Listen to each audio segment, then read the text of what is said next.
Scott, thank you very much. We just heard your fast-paced 10-minute pitch for the work you're doing.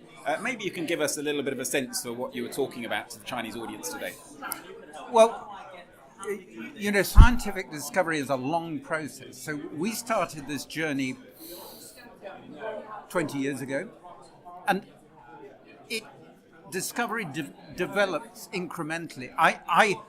I knew we'd found something completely novel, which is that nucleic acid can be changed. And, that defies what they call the principles of molecular biology, that DNA makes, RNA makes protein. But actually, that DNA can be changed or RNA can be changed was completely novel. So we knew it was interesting, but we didn't know at all how big it would be in terms of causing disease. Until one of my colleagues put this gene which we'd found into mice, and they got this terrible, terrible cancer. So that triggered the whole process. And actually, there's quite a big family of these things now. We discovered another 7 of them. Honjo in Japan found one that leads to the antibody repertoire. All of them, if you overexpress them in mice, like with the original one, they get terrible cancer.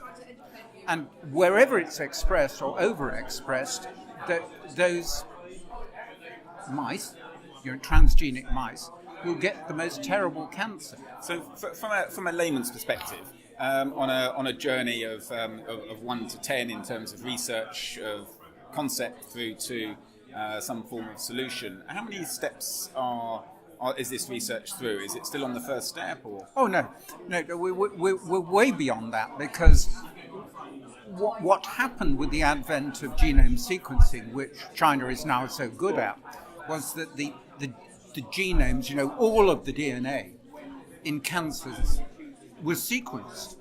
And what the people who did it, Roberts in Harvard, Stratton at the Sanger Centre in the UK, saw that the signatures for these DNA modifying enzymes were extremely prevalent in across the common cancers, the solid cancers, and across the blood cancers as well. So the leukemias and so on, they were all harboring these mutations, and they were more common than aging, tobacco smoke for lung cancer, UV light for skin cancer, so that these mutations were very common, and they were immediately assignable because of prior work which we and others had done, showing that there was a very specific change at a particular site in the DNA. And this is what was being picked up with the genome sequencing. So, that's a gap of 7 to 10 years between us originally saying that these things had a big role in cancer. But you couldn't prove it till there was an advance in technology, which the big genome sequencing battalions did. And based on the signature that we and colleagues had identified, they would say, this is so common. And of course, somebody along the way had actually defined what these enzymes do. And what they do is they protect the body against DNA viruses, HIV, human papillomavirus,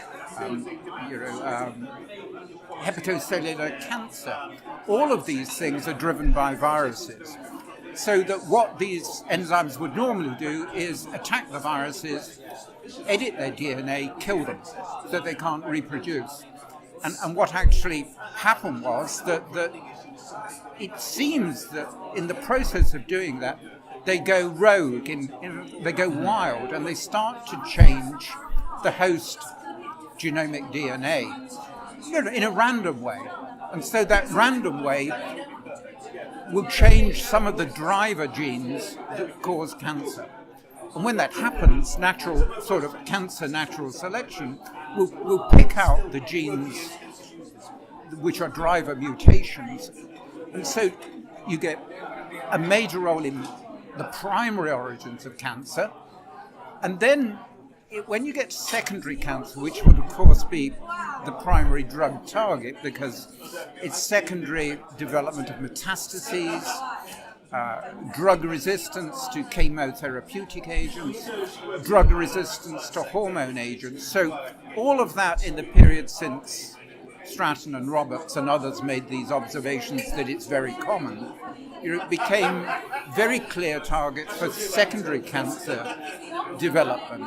So that if one could develop an inhibitor, don't forget you've got 7 enzymes, 7 genes, so it would have to be, well, you don't really know whether it would have to knock them all out, whether you focus on one. Actually, you probably don't want to knock out all of the antiviral activity. So it's a bit of a juggling act, and the data's not out there to say which it is, except there's one very good piece of data that says it's one of them in particular. So we talked right at the end of the piece about what investment could help in terms of turning this research into the next stage. Have you considered working with Chinese investors and partners in order to be able to take the next stage? Well, it's been suggested to me. I've had more conversations here, but I'd already been in dialogue with Luke Zhu, and we've considered the possibility that that could be done. And I've had another conversation with, I've actually been invited to China next month. Whether I can go or not is a different question. But I'd like to in principle. And then Dr. Du, obviously made those very encouraging comments at the end about saying that, £6 million is cheap. It might be as much as 10, but it's still actually cheap. Yes. When you're talking about, it's not just an act of faith. The data really is very compelling. That this is common cause of primary cancer, common cause of secondary cancer, and that you can block it.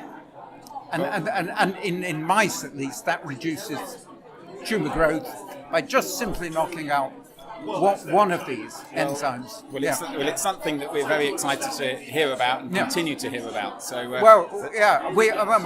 got a whole second talk about drug discovery, which I can do. We'll bring you back for the next one. But, okay. Professor James Scott, thank you very much for your time. Thank you very much indeed.